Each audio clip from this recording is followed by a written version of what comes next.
Hi friends, welcome to my channel. ఈ రోజు video చాలా ఇంట్రెస్టింగ్ గా ఉందండి. వీడియోని ఎక్కడ స్కిప్ చేయకుండా ఎండ్ వరకే చూసేయండి. ఇక మాధురి రిసెప్షన్ లో కమిషనర్ సత్యప్రసాద్ తెప్పించిన కొట్టుకుంటున్న పందెం పొట్టేళ్ళని చూసి నిషి ఒక కన్నింగ్ గా ఐడియా వేసి, అత్తయ్య గారు నాదొక ఐడియా, ఈ పొట్టేలు వదినని గుద్దేలా చేసావనుకో, వదిన ప్రాణాలు పోకున్నా వదిన కడుపులో బిడ్డ ప్రాణాలు పోవడం ఖాయం అని అంటూ ఉండగా, ఇంతమంది ఉండగా ఎలా సాధ్యం మమ్మీ అని వైజయంతి అడుగుతూ ఉంటుంది. వదినని ఎలాగైనా బయటికి వచ్చేలా చేస్తే సరి, మన వాళ్ళెవరూ బయటికి రాకుండా చూడాలి.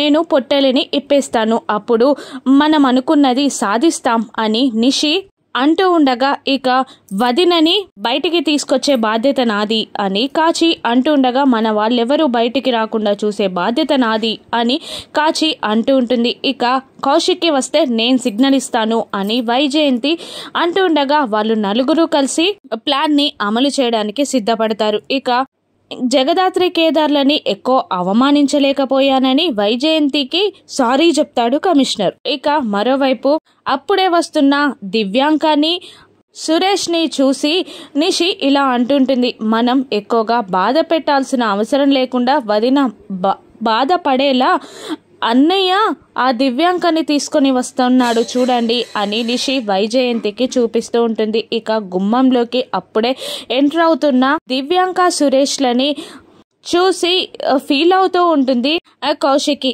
ఇక కౌశికి ముందుకి రాగానే దివ్యాంక కాలు జారి పడబోయినట్టు యాక్టింగ్ చేస్తూ ఉండగా, దివ్యాంక పడకుండా సురేష్ పట్టుకుంటాడు. ఇక రెండు చేతులతో దివ్యాంకాని పడకుండా పట్టుకున్న సురేష్ ని అసహ్యంగా బాధగా చూస్తూ ఉంటుంది కౌశికి. అలా వాళ్ళిద్దరూ అక్కడున్న చుట్టాలందరూ కూడా చూసేస్తారు. ఇక కౌశికి పక్కనున్న ఆడవాళ్ళు ఇంకా కౌశికిని బాధ పెట్టేలా, తన బాధని పెంచేలా మాట్లాడుతూ ఉంటారు. ఏంటమ్మా కౌశికి, అతను నీ భర్తలా ఉన్నారు అని ఒకరంటుంటే, మరొకరేమో భర్తలా ఉండడమేంటి, కౌశికి భర్తే తను అని మరొకరంటుంటగా, ఇంకొక ఆవిడ ఇంకొక ఆకు ఎక్కువ చదివి, ఈవిడ గారి భర్త అక్కడెందుకున్నట్టు, ఆవిడని ఎందుకు పట్టుకున్నట్టు అని ఒకరు అడిగితే, ఇంకొక ఆవిడేమో వీళ్ళిద్దరి మధ్యలో ఉన్న దూరమే వాళ్ళిద్దరి దగ్గరగా కావడానికి కారణమైందంట.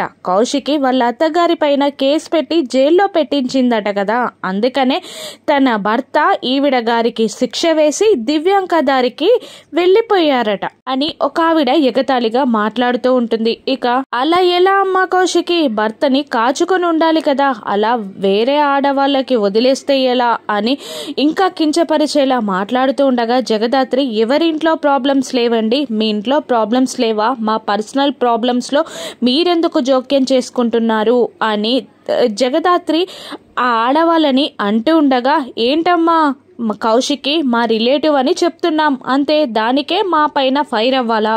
అమ్మా కౌశికి, ఈ కాపురాల్లో గొడవలు ఇవ్వాలుంటాయి, రేపు పోతాయి, కానీ భర్త పోతే దక్కడమ్మా, కాస్త జాగ్రత్తగా చూసుకో అని ఉచిత సలహా పడేసి అక్కడి నుండి ఆడవాళ్ళు వెళ్ళిపోగానే, ఇక సురేష్ ని ఎలాగైనా మార్చాలి అని, తన బాధని వెళ్ళగక్కాలి అని సురేష్ ముందుకి వెళ్ళి, ఏంటి సురేష్ ఇది మన ఫ్యామిలీ ఫంక్షన్, నువ్వు ఇలా కలిసి రావడం ఏం బాగాలేదు అని అంటుండగా, సురేష్ అంతే ధీటుగా, ఇది మన ఫ్యామిలీ ఫంక్షన్ అనుకోవడానికి నాకు ఇన్విటేషన్ ఎవరిచ్చారు, నువ్విచ్చావా? దివ్యాంక గారిని నిషి పిలిచింది, బాస్ పిలిస్తే నేను ఇలా వచ్చాను అంతే, తను పడిపోబోతుంటే నేను పట్టుకున్నాను, ఇందులో నాకు తప్పేం కనిపించట్లేదు, అయినా నేనెవరితో తిరిగితే నీకేంటి, నేనేం చేస్తే నీకేంటి, అయినా నీలాగా తప్పుడు కేసులు పెట్టి ఎవరిని నేను జైల్లో తోయించలేదు అని నిష్ఠూరంగా మాట్లాడుతూ ఉంటాడు సురేష్. అది కాదు, అందులో నా తప్పేమీ లేదు అని కౌశికి సర్ది చెప్పబోతుండగా, నువ్వేమీ మాట్లాడకు, తప్పుకో అని అంటూ కోపంగా సురేష్ దివ్యాంకాని పట్టుకొని స్టేజ్ ఎక్కుతాడు. ఇక బాధగా కౌశికి ఫీల్ అవుతూ ఉండగా, జగదాత్రి కేదార్లు ధైర్యం చెప్తూ ఉంటారు, ఇక లేదు, ఆ కేసులో నా తప్పేమీ లేదని నేను నిరూపించుకోవాలి అని కౌశికి అంటూ ఉంటుంది. ఇంతలో కాచిబూచి నిషి వైజయంతి వాళ్ళ ప్లాన్ని అమలు చేసి, కాచి బూచి కౌశికి దగ్గరికి వచ్చి, వదిన కీర్తి కనిపించట్లేదు, ఇప్పుడే ఎవరితో బయటికి వెళ్ళినట్టుంది అని అనగానే, మీరు ఇంట్లో వెతకండి, నేను బయటికి వెళ్ళి వెతుకుతాను అని అంటూ కౌశికి బయటికి రాగానే వస్తున్న కౌశికిని చూసి వైజయంతి థంబ్నెయిల్ చూపించగానే నిషి పొట్టేల్ని వదలడం, ఆ పొట్టేలు వెళ్ళి కౌశికిని గుద్దడం, కౌశికి నొప్పి అంటూ అరవడం, కింద పడిపోవడం అంతా ఫ్యాక్షన్ ఆఫ్ సెకండ్స్లో జరిగిపోతుంది. అదంతా చూసి నిషి సంబరపడుతున్నట్టు ఫీల్ అవుతూ కలకంటూ ఉంటుంది. ఏంటమ్మి నిషి అని అంటూ వైజయంతి గట్టిగా అరవగానే అయ్యో నేను ఇప్పటిదాకా కలకన్నానా అని అనుకుంటూ వైజయంతి పొట్టేలిని విప్పమనగానే అప్పుడే అటు వస్తుండగా కౌశికి ఎదురుగా పొట్టేలిని విప్పేస్తుంది నిషి. ఇక దూరం నుండి తన వైపే పరిగెత్తుకుంటూ వస్తున్న పొట్టేలిని చూసి భయంతో వణికిపోతూ ఉంటుంది కౌశికి. ఒక్క సెకండ్లో పొట్టేలు కౌశికి కడుపుని గుద్దబోతుంది అని అనుకోగా జగదాత్రి సడన్ గా పొట్టేలికి కౌశికి మధ్యలో వచ్చి పొట్టేలు 2 కొమ్ములని బలంగా పట్టుకొని వెనక్కి విసిరేస్తుంది. దాంతో పొట్టేలు వెళ్లి దూరాన పడుతుంది. ఇక మళ్ళీ కౌశికి పైకి దాడికి రాబోతున్న పొట్టేలు తలపై ఒక్క పిడికిలతో గట్టిగా పంచిస్తుంది జగదాత్రి. ఇక దాంతో అది అల్లంత దూరాన వెళ్ళి పడి ప్రాణాలు వదిలేస్తుంది. అప్పుడు జగదాత్రి అచ్చం సింహంలా కనబడుతుంది. అలా జగదాత్రి ఒక్క పిడికిలతో మట్టి కనిపించిన పొట్టేల్ని చూసి అందరూ షాక్ అవుతూ ఉంటారు. జగదాత్రిని చూసి వైజయంతి నిషి భయంతో వణికిపోతూ ఉంటారు. ఇక ఒక వ్యక్తి వచ్చి పొట్టేలుని చూసి అయ్యా ఆవిడ గుద్దడంతో పొట్టేలు చనిపోయిందయ్యా అని చెప్పగానే ఏంట్రా ఆడపిల్ల గుద్దితే పొట్టేలు చనిపోవడం ఏంటి, పొట్టేలు గుద్దితే మనుషుల ప్రాణాలు పోవడం తెలుసు కానీ ఆడపిల్ల గుద్దితే పొట్టేలు ప్రాణాలు పోవడం ఏంటి అని కమిషనర్ షాకింగ్ గా జగదాత్రి వైపు చూస్తూ ఉండగా జగదాత్రి ఎలా తప్పించుకోవాలా అని ఆలోచిస్తూ ఉంటుంది. కేదార్ కూడా ఆలోచిస్తూ ఉంటాడు.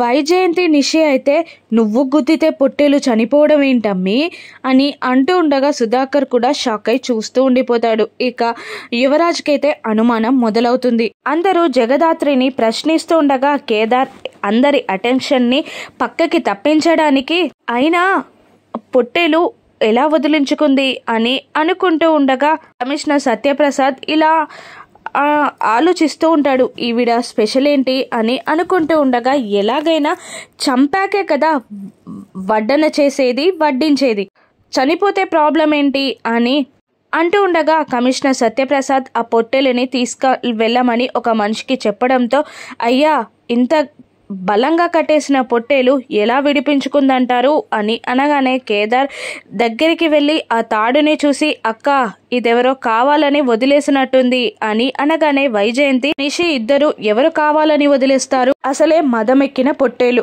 పందెం పొట్టేలు కాబట్టి వదిలించినట్టుంది అని అంటూ ఉంటారు. ఇక మళ్ళీ జగదాత్రిపై దాడి చేయడం మొదలుపెట్టి అయినా ఒక్క పిడికిలితో అలా చంపేశావేంటమ్మీ అని అడుగుతుండగా ఎవరైనా ప్రమాదంలో ఉంటే బలం ఆటోమేటిక్ గా వస్తుంది, నయం చేసింది కూడా అదేనేమో, ప్రాణాలు కాపాడుకోవడానికి అలా చేశానేమో, మనం బాయిలో పడిపోతే ఈత రాకపోయినా కాళ్ళు చేతులు ఆడిస్తూ పైకి వచ్చేస్తాం కదా, అలాగే నేను వచ్చేసానేమో, ఆపదలో ఉన్నప్పుడు ధైర్యం ఆటోమేటిక్ గా అదే వస్తుంది కదా తేగారు అని అంటూ ఉండగా కీర్తి పాప కౌశికి ఎదురుపడుతుంది. ఇక ఎక్కడున్నావని జగదాత్రి అడుగుతూ ఉండగా లోపలే ఆడుకుంటున్నాను అని కీర్తి చెప్పగానే కేదార్ బావా కీర్తి బయటికి వెళ్ళిందని ఎందుకలా చెప్పావు అని నిలదీయడంతో అయ్యో వెళ్ళిపోయింది కీర్తి అనుకొని అలా చెప్పాను అని సారీ చెప్తూ ఉంటాడు. ఇక నిషి వైజయంతి కాచిబూచీల కుట్రలని కేదార్ దాత్రిలు కనిపెట్టేస్తారు. ఇక